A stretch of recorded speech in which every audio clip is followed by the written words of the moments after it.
It's strange, isn't it, how one of the most terrifying sounds in cinema, the rasp of a machine pulling air through what's left of a man, can also feel mournful. We hear it and think of power, fear, the cold shadow of the Empire, but beneath it there's something else. A quiet, constant reminder of pain, of dependence, of someone who can't live without the very thing that makes them monstrous. Darth Vader was made to be feared, but why then, after everything he did, after all the lives he ended, do we grieve him? Why do we look into those hollow black eyes and see not a villain, but a tragedy? Because behind the mask, something is still breathing, and maybe what haunts us most is that it never stopped.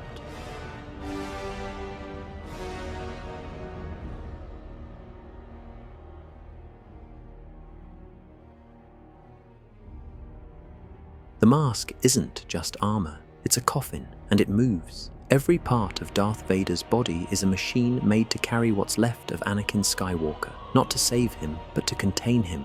It doesn't just hide his face, it erases it. He doesn't breathe on his own, he doesn't walk on his own. Even his voice, deep and unyielding, is not entirely his. It's filtered, stolen, reconstructed.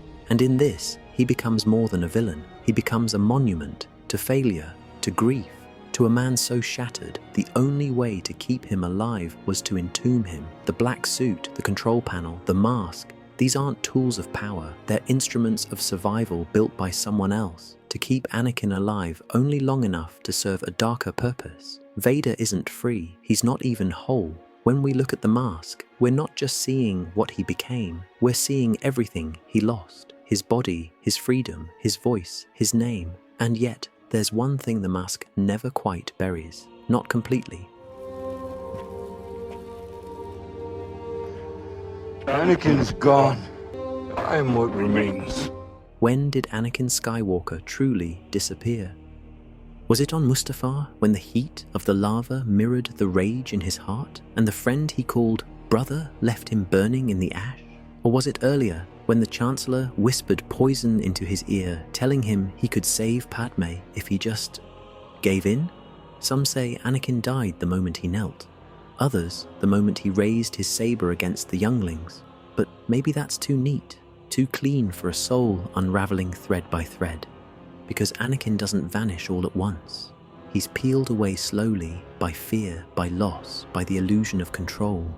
Each betrayal of himself feels justified, necessary, even noble, until he looks down and no longer recognizes the hands he's using. He doesn't fall, he drowns, quietly, horribly. And when the mask is finally lowered onto his broken face, what's left isn't evil, it's absence. A silence screaming behind steel. But even silence can echo, and in Return of the Jedi, in those final flickering moments, something echoes loud enough to shatter the illusion, not with words, not with power, but with choice. We're told to fear him, the towering figure clad in black, stepping through smoke and fire. He crushes throats without lifting a hand. His arrival silences rooms, commands dread. This is Darth Vader, the Empire's fist, a weapon, a warning, a monster. But the story keeps slipping, a moment here, a hesitation there, not enough to redeem him, just enough to remind us he remembers. When Luke says, "I know there's still good in you," it doesn't feel like hope. It feels like memory, like reaching into a fire and hoping your hand still finds skin. Because buried beneath the rage and ruin is a man who once loved deeply, who once believed in light. And love, once real, does not disappear cleanly. That's what makes him so hard to hate. Not because he deserves forgiveness, but because the story never quite lets us forget the boy he was. We mourn not just what he became, but what he might have been. And when Vader looks at Luke, bloody, beaten, but refusing to fall, he's not looking at an enemy. He's looking at a mirror, at the man he couldn't be, but his son still might. In that moment, something breaks. Not a machine, not a weapon, a father. He lifts the Emperor. Lightning scorches his body. Circuits fail. Flesh burns again. And with that, the tyrant falls. It should feel like victory, but it doesn't. It feels like loss. Because Anakin Skywalker doesn't return in glory. He doesn't get to live in the light he chose.